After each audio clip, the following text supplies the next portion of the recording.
4 avril 2022, le conseil de ville de la municipalité de Sainte-Catherine-de-Hatley s'est réuni. Nous avons pour nous en parler le maire Jacques Demers, la directrice générale Josiane Hudon. Et c'est de elle dont on va parler en ouverture dans ce premier bloc d'entrevue, puisque après quelques mois d'absence, voici qu'on la retrouve, mais pas pour très longtemps.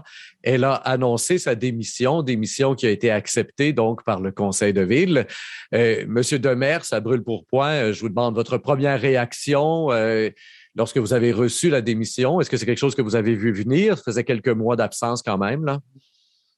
Non, vraiment pas. De mon côté, vraiment, je souhaitais qu'on puisse avoir quelqu'un à long terme. On misait beaucoup sur ce qu'était Josiane de ce côté-là, mais on comprend très bien sa décision au niveau personnel, son enlignement de ce côté-là.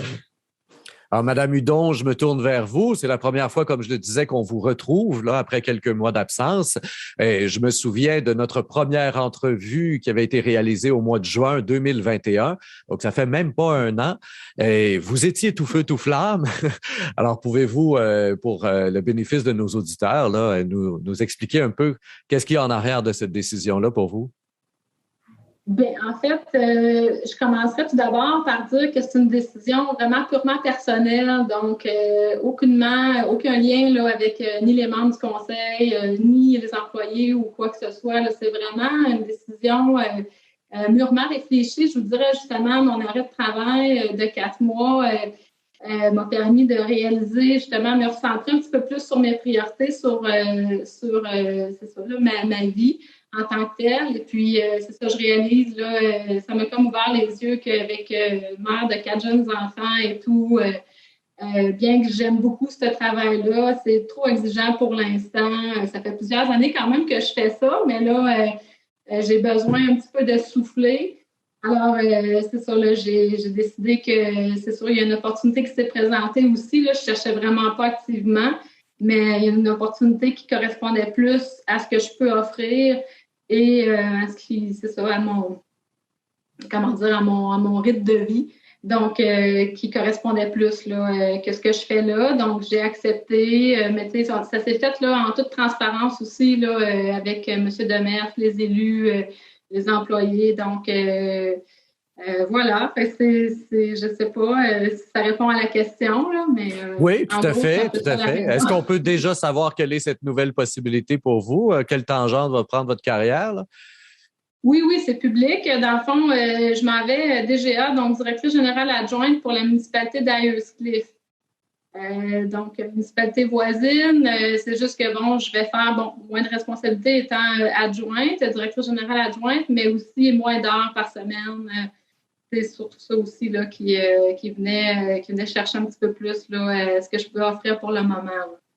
De votre côté, M. Demers, est-ce que c'est pas quelque chose que vous auriez été tenté de faire pour pouvoir garder les compétences de Mme Hudon et son enthousiasme premier, justement? Est-ce qu'il n'y aurait pas eu moyen de créer, de scinder ce poste en deux, là? Parce que, somme toute, on finit par avoir de la difficulté à le combler. Ben, c'est peut-être ce qu'on va voir en voulant recombler ce poste-là. On aura peut-être un jour des décisions de regarder au niveau organisationnel si on s'installe autrement.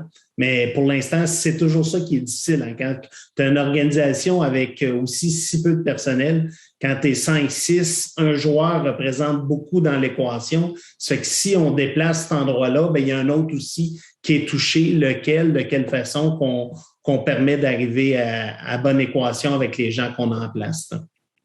Et là, au niveau de la temporalité du processus, qu'est-ce que ça donne? On a déjà, j'imagine, là, publié l'offre d'emploi ou pas?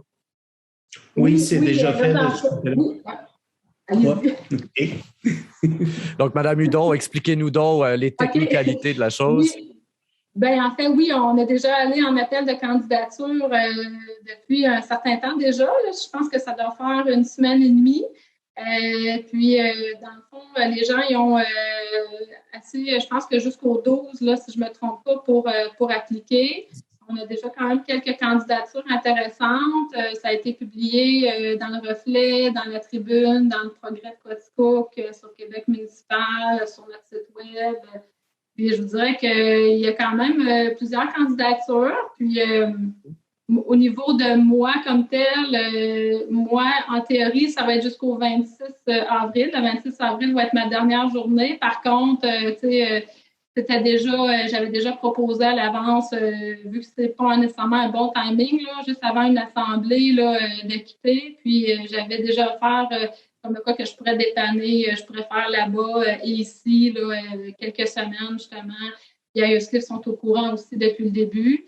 Pour pouvoir assurer la transition, finalement. Oui, exactement. Puis que ça soit harmonieux aussi. Puis le but, c'est pas de laisser personne en plan et dans le trouble. Là. Donc, on peut faire ça comme ça, tant mieux.